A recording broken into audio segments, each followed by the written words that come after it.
پتاسو کې څوک دي چې الله لا قرض حسنه ورکړي چې الله یې ورلا بیا په سو چنده زیات واپس ورکړي کمول هم د الله په اختیار کې دي او زیاتول هم او خاص هم هغه تبا واپس دی آیا تا په هغه معاملې هم څه غور کړی دی چې د موسی علی السلام نو رستو د بنی اسرائیلو سردارانو ته پیښه شوی و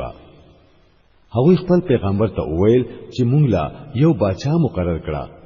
چې مونږ د الله په لار کې جنگ وکړو نبی تری تاسو کړو آیا داسې خو بنوي چې تاسو ته د جنگ حکم وکړي شي او بیا تاسو جنگ نه کړئ هغه وویل دا څنګه کې دي شي چې مونږ به د الله په لار کې نه جنگيګو او حال دا چې مونږه د خپل کورونو نه شړلې شوی یو او زمونږ بال بچ زمونږ نه جدا کړی شوی دي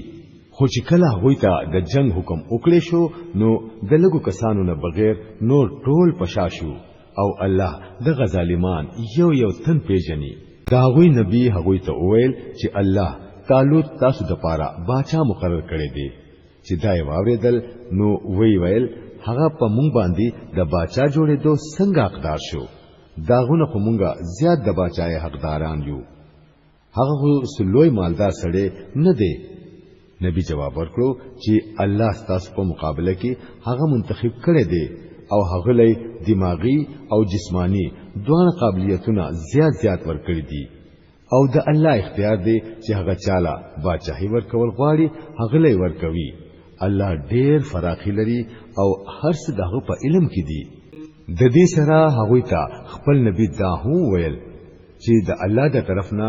داغه د باچا کېدو نخه دادا چې داغه په زمانه کې با هغه صندوق تاسو ته بیا میلاو شي په کم کې چې